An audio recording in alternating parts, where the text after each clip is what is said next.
start with you, ma'am. I have one too, Michael. Did you live in the Upper Peninsula? What was what made you go towards Upper Peninsula for your murders? I live in Sault Ste. Marie, Okay. and I've lived in the Upper Peninsula since about 1978, and have spent a lot of years up there. I did a lot of freelance writing about the Upper Peninsula for magazines and newspapers and stuff like that. So I do history articles, travel articles, outdoors articles, all those kinds of things, two different ones like that. Keep going. I've just been writing about the UP ever since. I love it.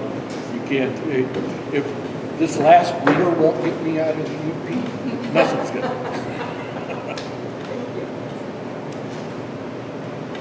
Anybody else? I've got one for your dates. Remind me, which of your two subjects had military service? That was John Eric Armstrong. Okay. So what was it about John Eric Armstrong and the murders outside of the country kind of reminded me of Israel Keys, and I thought that it was really interesting the way that Israel Keys separated his non-American victims as somehow a different kind of human. They were less than human than his American. And so I was very curious if in your research there was any exploration of the way that he might have thought about American versus non-American killing. Yeah, that is interesting. When he described the killings overseas, he was, of course, his ship was there and they went to shore on leave, and he would describe picking up someone in a certain part of town, maybe going back to a hotel room, something like that, and then strangling her and leaving her. And when Dr. Cliff mentioned earlier the NCIS investigation, they came in and they tried to tackle those international cases, well, the non-Detroit cases, I'll say, because there was Hawaii and Washington State too. There were 2 confessions he made to Hawaii, 2 for Washington State, 1 for Norfolk, Virginia, and then the rest were international. And he would remember appearance. He would never remember any kind of name. Of course, the gals usually would use a fake name anyways, a street name. But he would remember what they were wearing and all of that sort of book. He would describe what they looked like, how old they were. But as far as differentiating, he was definitely equal opportunity. He saw people the same, and he saw the sex workers, the prostitutes, much differently than any female in his life, like his wife or his mom or the gal that he worked with at the Target store. He saw all them differently. So I guess the prostitutes were in a different class in that way, so he did differentiate. But as far as like a foreign gal in Hong Kong versus a gal in Detroit, that was no different for him. He did not look for any type of female. He chose whoever was convenient. I think that's the bottom line. And of the 5 victims in Detroit, 2 were black, 3 black. We had, Two white. in Detroit, we had 3 black, 2 white of the murder victims, and then the assault survivors were other blacks. And a transgender person also, as he mentioned. I'll follow up on that if no one else has a question. Go ahead. Israel Keys may have actively pursued trans prostitutes. Really? Yes. It was mentioned that your subject was fooled. And is there evidence behind that they were surprised by the gender of their prostitute? They had not pursued a trans prostitute. Yeah, actually, he picked up 2 people who were transgender. And one of them was one of the foreign locales. I want to say Hong Kong.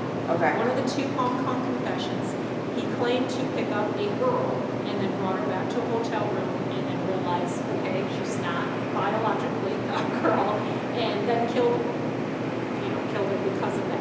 Now in Detroit, I think he was fooled by the transgender person he picked up. But let me put it this way: there's no kids here, right? The act that he requested, that he was paying for, was a non. Okay, it was a different act. Non-general. Yeah, that's signature. So it almost makes you wonder if maybe he picked up that person, realized it, asked for that different kind of act, but then just intended to kill. You know, I have to wonder that too. So there's some gray area.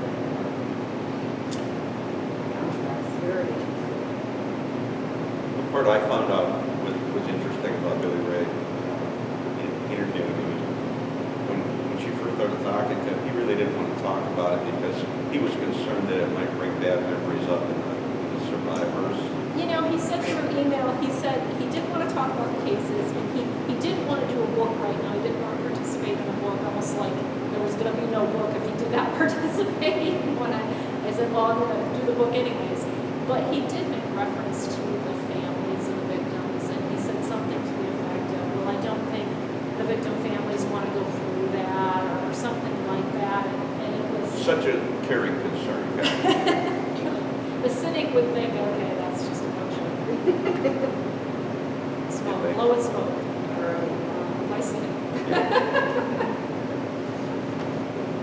So thank you. Thank you. I got one for Joe. I remember watching I can't recall if it was Smithsonian or whatever the expedition, yeah. I know. Expedition. You were, yeah, Josh Gates. You were very sure of who it was, but I can't remember. Tell me again. Who was D.B. Cooper? Walter Bracken, And also known as Walter Peck. He changed his name many times. It had different identifications. KGB, identification of realistic ID. He had different passports and different names. He was suspected of selling his services because he spoke Russian and Polish, of selling his services to clandestine services. He was a killer, supposedly. So after the hijack,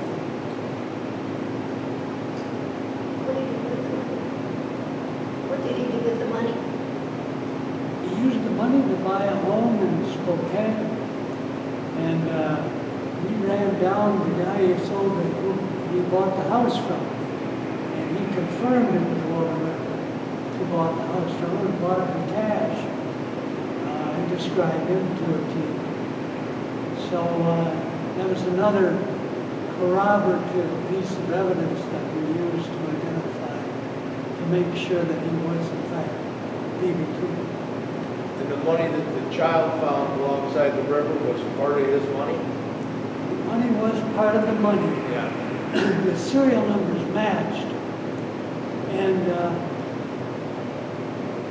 there's really no logic there except the guy who picked him up at Teonaway Cafe, Don Brennan, lived in that area. And we suspect Don Brennan was 6'3", so he didn't match the profile. He was interviewed right after the skyjacking by the FBI. And they eliminated him because he was too tall. So, but nevertheless, he had been to jail before for other petty crimes. He was also a smoke jumper. That's how he knew Walter. They were expert parachuters, skydivers. And, but he was scared of going back to prison. Matter of fact, he told Walt, and Walt gave him the money to pick him up that night. Said that's how these prisons are filled by guys like us. But it's suspected that he drove by that area, Kena Bar, frequently. And we think he got scared, tossed the money into the river. Because there was a small amount. Plus, the bills found in the river weren't bound by paper. And they were bound by paper when they were given to DB by the FBI. So we don't think that was part of the original money. Any other questions for the authors? My question is, Yeah, go ahead. what is then, if this individual is definitively, in your opinion, DB Cooper, what is your opinion on the parachute that was discovered in 2022? Oh, sorry. There was a parachute that had the exact same modifications of this, the exact same color, was discovered in 2022 at Koenig, North Carolina.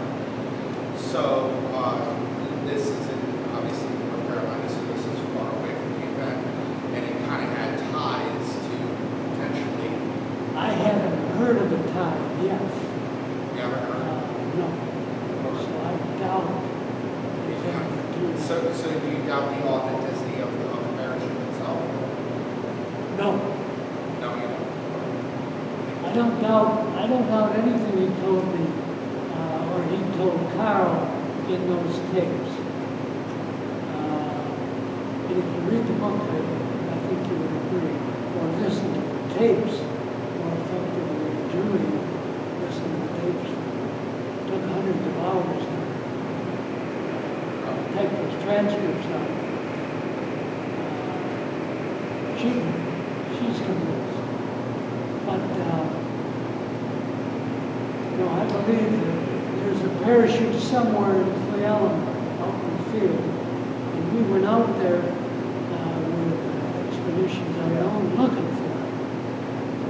Of course, this is 40 years later, 50 years later, it's a long time. And trees that were trees back then aren't trees any longer. So, What year was that incident happened? 72 or 71. 71, yeah. It could have been found by somebody and they didn't know what they were finding. Yeah, you know, the main detraction from people believing in my book is the flight path. And the flight path that was given by the FBI was a flight path directly south from Seattle, rather than the flight path to Cleveland, which is a little farther west or east, I'm sorry. And so we talked to some pilots about that. They said there's no way who flew that route from Seattle to